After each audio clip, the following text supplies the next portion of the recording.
Good afternoon এইস কিচেনের বন্ধুরা, এইস কিচেনে সবাইকে স্বাগত। আজ আমি বানাবো পনির কলিবড়া। মুখরোচক এই কলিবড়া খেতে কিন্তু খুবই টেস্টি, আর এটা বানানো তো খুবই সহজ। তাহলে চলুন দেখে নেওয়া যাক। গ্রিন চাটনি আর টমেটো সসের সঙ্গে খেতে খুবই ভালো লাগে। পনির কলিবড়া বানাবার জন্য এখানে আমি নিয়েছি 400 পনির, 1 বাটি টক দই, হাফ বাটি গ্রিন চাটনি, কিছুটা ধনিয়া পাতা, একটা পাতিলেবু, আদা এবং রসুন। প্রথমে পনিরটাকে কেটে নেব। একটু কিউব সাইজের করে, একটু বড় সাইজের করে কেটে নিচ্ছি। দেখুন, খুব বেশি ছোট করা যাবে না, এরকম সাইজের করে কেটে নেব। পনিরগুলো কেটে নিয়েছি। এবার একটা বড় পাত্রের মধ্যে দিয়ে দিচ্ছি 2 চামচ বেসন, 1 চামচ কর্নফ্লাওয়ার এবং দিয়ে দিচ্ছি 3 চামচ টক দই।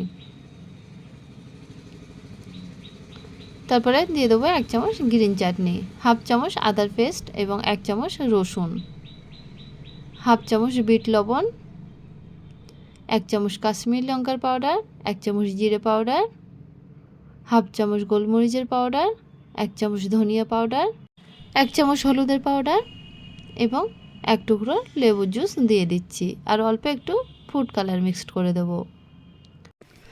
তারপরে বেশ কিছুটা জল দিয়ে ব্যাটারটা ভালোভাবে তৈরি করে নেব। দেখুন, অল্প একটু জল দিয়ে ব্যাটারটা তৈরি করে নেব। এমনভাবে ব্যাটারটা বানাতে হবে যাতে করে পনিরের গায়ে ভালোভাবে কোট হতে পারে। এই সময় লবণটা চেক করে আমি আর একটু বিট লবণ দিয়ে দেবো।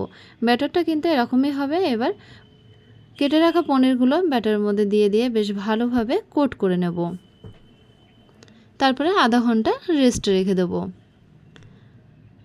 আধা ঘন্টা পরে দেখুন, পনিরগুলো মশলার সঙ্গে সেট হয়ে গেছে। এবার ফ্রাই করার জন্য মিডিয়াম ফ্লেমে একটি কড়া বসিয়ে কড়াইয়ের মধ্যে পর্যাপ্ত তেল দিয়ে, তেলটা যখন গরম হয়ে যাবে তখন একে একে পনির কলিবড়াগুলো তেলের মধ্যে দিয়ে বেশ ভালোভাবে উল্টে পাল্টে ব্রাউন কালার করে ফ্রাই করে নেব।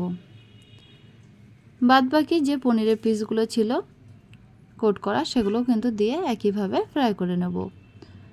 তৈরি হয়ে গেছে পনির কলিবড়া। বাড়িতে বসে একদম রেস্টুরেন্ট স্টাইলের মতো এই পনির কলিবড়া কিন্তু খুব সহজে বানিয়ে ফেলতে পারেন। এই বাড়িতে কোনো গেস্ট এলে ঝটপট বাড়িতে বানিয়ে দিতে পারেন।